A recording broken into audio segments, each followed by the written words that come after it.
Unique identification authority of India यानी कि UIDAI की तरफ से आधार कार्ड को लेकर के दो नए अपडेट जारी किए गए हैं। अगर आप एक आधार कार्ड यूज़र हैं या फिर आप एक नया आधार कार्ड बनाने की सोच रहे हैं, तो ऐसे में आपको इन दो नए नियमों के बारे में, नए अपडेट्स के बारे में पता होना चाहिए। तो ये वीडियो सभी आधार कार्ड धारकों के लिए बहुत ही ज़्यादा इंपॉर्टेंट होने वाली है, इसलिए इसको आपको लास्ट तक वॉच करना है।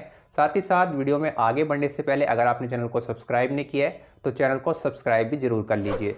तो सबसे पहले बात कर लेते हैं कि यूआईडीआई की तरफ से आधार कार्ड को लेकर के जो पहला अपडेट जारी किया गया है वो क्या है। इसे आप अपडेट भी कह सकते हैं या फिर नियम भी कह सकते हैं। पहला जो अपडेट है वो जन्म प्रमाण को लेकर के है। आपको पता है कि आपके आधार के ऊपर काफ़ी सारी चीज़ें प्रिंट होती हैं, जैसे कि आपका नेम, आपके मदर या फिर फादर का नेम या फिर गार्जियन का नेम या फिर हस्बैंड या वाइफ का नेम। इसके अलावा आपका एड्रेस मेंशन होता है और जो सबसे इंपॉर्टेंट चीज़ होती है वो होती है आपकी डेट ऑफ बर्थ। आपके आधार कार्ड के ऊपर आपकी डेट ऑफ बर्थ भी मेंशन होती है। तो अब से क्या होगा कि आपका जो भी आधार कार्ड है वो सिर्फ एक आईडी प्रूफ के तौर पे काम करेगा। यूआईडीआई ने जो अपडेट जारी किया गया है उसके बाद में यूआईडीआई ने साफ साफ बोल दिया है कि आपका आधार कार्ड सिर्फ एक आईडी प्रूफ यानी पहचान के प्रमाण के रूप में कार्य करेगा। इसका यूज आप डेट ऑफ बर्थ के प्रूफ के तौर पे या फिर जन्म प्रमाण के रूप में नहीं कर पाएंगे। फॉर एग्जाम्पल, मान लीजिए आपको कहीं पे एक आईडी प्रूफ देना है और साथ ही साथ आपको एक एज प्रूफ या फिर डेट ऑफ बर्थ का भी प्रूफ देना है और आपके पास में आपका आधार कार्ड अवेलेबल है और आप चाहते हैं कि आप सिर्फ आधार कार्ड दे दें और वहाँ पे आपका पहचान का प्रमाण का रूप में भी वो कार्य करे और डेट ऑफ बर्थ के रूप में भी वो कार्य करे, तो ऐसा पॉसिबल अब नहीं हो पाएगा। सिर्फ आईडी प्रूफ के तौर पे अब से आप अपने आधार कार्ड का इस्तेमाल कर पाएंगे। अगर आपको अपनी एज का कोई प्रूफ देना है या फिर डेट ऑफ बर्थ का कोई प्रूफ देना है तो आपको अलग से कोई डॉक्यूमेंट देना होगा। इस संबंध में यूआईडीआई की तरफ से सभी संस्थानों को निर्देश भी जारी किए जा चुके हैं कि वो एक डेट ऑफ बर्थ के प्रूफ के तौर पे आधार कार्ड को एक्सेप्ट ना करें। कहीं पे भी अगर आपको कोई एज प्रूफ देना है या डेट ऑफ बर्थ का प्रूफ देना है तो आपको आधार कार्ड के अलावा कोई अन्य डॉक्यूमेंट ही अब से देना होगा। साथ ही साथ एक सिटीजनशिप यानी नागरिकता के प्रमाण के रूप में भी अब से आपका आधार कार्ड नहीं काम करेगा। आप सिर्फ आईडी प्रूफ के तौर पे ही इसका इस्तेमाल कर पाएंगे। एक जन्म प्रमाण के रूप में या फिर नागरिकता के प्रमाण के रूप में इसका इस्तेमाल अब से नहीं किया जा सकेगा। इसका प्रूफ भी मैंने आपको कुछ समय पहले दिया था, एक वीडियो आपके लिए प्रोवाइड करवाई थी। अब से जब आप अपने ई आधार कार्ड की कॉपी को डाउनलोड करेंगे, जाके देखिएगा डाउनलोड करके, और उस आधार कार्ड पे आपको साफ साफ लिखा हुआ देखने को मिल जाएगा कि आपका जो आधार है वो सिर्फ पहचान का प्रमाण है, नागरिकता या फिर जन्म प्रमाण का नहीं। अब बात कर लेते हैं दूसरे अपडेट के बारे में जिसे यूआईडीआई की तरफ से जारी किया गया है और ये अपडेट है नया आधार कार्ड बनाने की प्रक्रिया को लेकर के।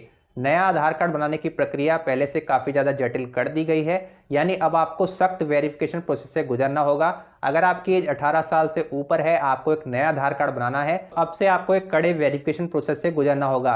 पहले बहुत आसान तरीके से कुछ ही समय के अंदर आपका आधार कार्ड बन जाता था, लेकिन आजकल आधार कार्ड को लेकर के काफ़ी ज़्यादा फर्जीवाड़े भी हो रहे हैं और लोग गलत तरीके से अपना आधार कार्ड बनवा लेते हैं। इसी को ध्यान में रखते हुए यूआईडीआई ने ये नया नियम जारी किया है। अब से अगर आपकी एज 18 साल से ऊपर है और आप एक नया आधार कार्ड बनाने जा रहे हैं तो ऐसे में आपको आवेदन करने के बाद में 180 दिन वेट करना होगा। 180 दिन का समय लगेगा जिस दौरान आपका जो वेरिफिकेशन प्रोसेस है उसे पूरा किया जाएगा।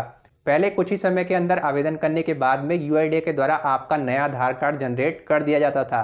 अब से एक बार आप अप्लाई कर देंगे, आपको 180 दिन का वेट करना है। यूआईडीआई की तरफ से आपका जो डेटा है उसे सभी राज्यों को सेंड कर दिया जाएगा, यानी जिस भी राज्य से, जिस भी स्टेट से आपने अप्लाई किया है उस स्टेट को आपका जो भी डेटा है, आपने जो डॉक्यूमेंट अटैच किए हैं, जो बायोमेट्रिक दिया है, वो सभी डिटेल आपकी स्टेट को सेंड कर दी जाएगी और आपके स्टेट के द्वारा, आपके राज्य के द्वारा आपके डेटा को वेरीफाई किया जाएगा और इसके लिए आपको फिजिकल वेरिफिकेशन की प्रक्रिया से भी गुजरना होगा।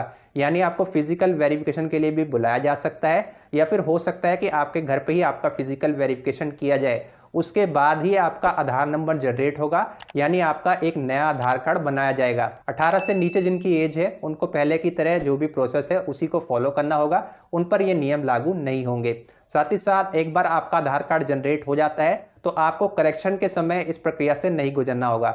यानी आपको अपने आधार कार्ड में कोई भी करेक्शन करवाना है तो पहले जिस तरीके से आप करेक्शन करवाते थे उसी तरीके से आप करवा पाएंगे। इसमें नया वेरिफिकेशन प्रोसेस है वो लागू नहीं किया जाएगा। तो इस वीडियो में आपने देखा कि यूआईडीआई की तरफ से आधार कार्ड को लेकर के कौन से दो नए अपडेट जारी किए गए हैं। उम्मीद है आज की वीडियो आपको पसंद आई होगी। वीडियो पसंद आई हो तो वीडियो को लाइक कीजिएगा, अपने फ्रेंड्स फैमिली के साथ में शेयर कीजिए। वीडियो से रिलेटेड कोई भी सवाल है तो कमेंट बॉक्स में ज़रूर लिखिए। तो चलिए आज की इस वीडियो में इतना ही। मैं आपसे मिलूंगा एक और नई वीडियो में। तब तक के लिए जय हिंद, जय भारत।